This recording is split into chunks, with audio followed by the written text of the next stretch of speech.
Hello, hello. Why are you gay? Počkaj, ešte vás neodnes.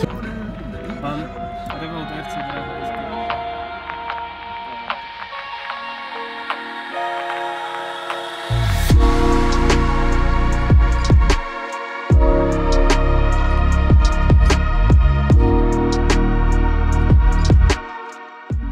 Vítajte pri vlogu. Dneska akurát ideme navštíviť do námestova Revolt FPV. Môžete ich vidieť u nás na zraze Horizon Meet. Mám tu dneska so sebou Olivera. A ešte tu máme so sebou aj Petra. Čaute. A dneska si ukážeme, ako sa jazdí vo virtuálnej realite.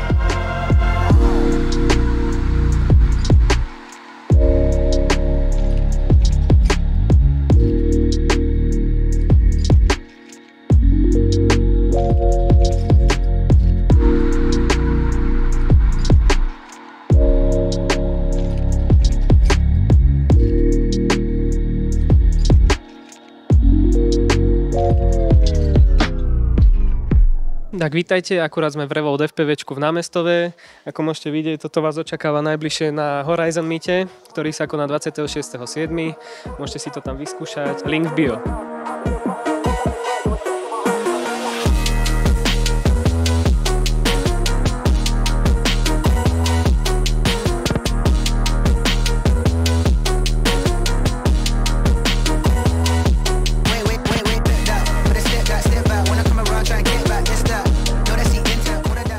Výborné, je to ľahšie ako som čakal. Je to fantastické, na reflexy, človek musí veľmi rýchlo reagovať. Takže super tréning dokonca.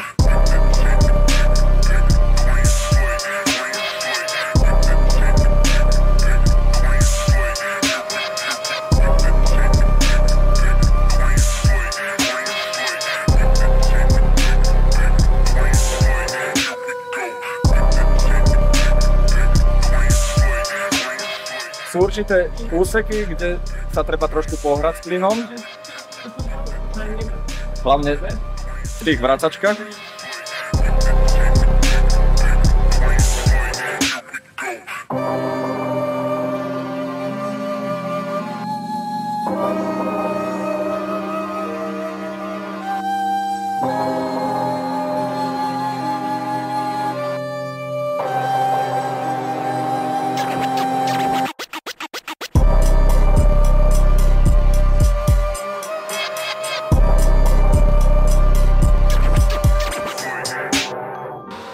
Keby mám doma takú jednu väčšiu izbu navyše, tak už to tam mám.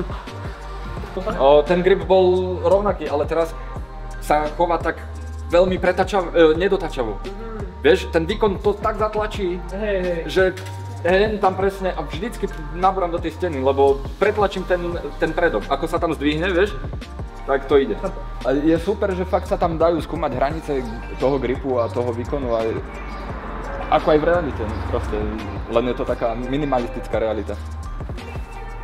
Takže fyzika funguje úplne inak, ale je to ten istý princíp. No. Tá odstredivá sila tam nerobí také galiby ako v skutočnosti a ten grip je tam úžasný. Pocity? Pocity? Výborné. Plánuješ takto jazdiť aj na akorde potom? No, cestou späť, ak chcete, aby som vás nezabil, tak asi nie. Ja som sa prevratil na strechu, ma obratili, prešiel som asi meter a znova. Je to dobrá zábava, každopádne aj na dobrej úrovni. Je to prepracované, si myslím, dostatočne. Ako vznikol názov Revolt FPV? Názov vznikol vlastne na základe starej počítačovej hry.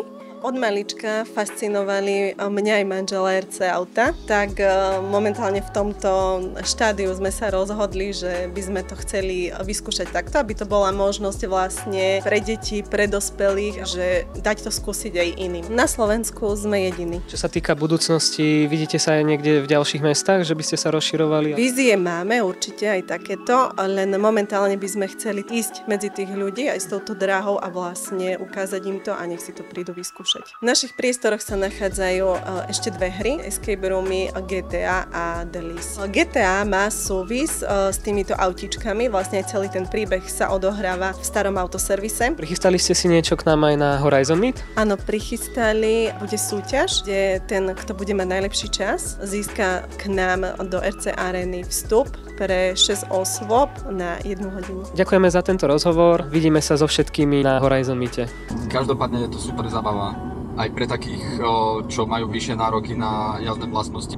Je to úplne iné ako napríklad virtuálna realita, ako Assetto Corsa alebo tak, lebo je tam lepšie to cítiť. Práca s tými očami je tam lepšia, že to dáva reálny obraz rýchlosti. Videli sme tam malé deti, že to skvelé ovládajú, není tam problém, to ovládanie fakt je aj pre deti. O 2-3 dní sa tam vracam s mojimi bratmi.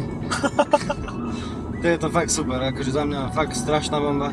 Takže aj pre deti, a keď sa bojím dať akože do ruky im povedzme, čo je len ešte niekde auto alebo čosika, tak akože to je fakt super, taký prvotný nejaký kontakt vlastne s volantom, s pedálmi, s nejakým rozmýšľaním do zákrut a podobne.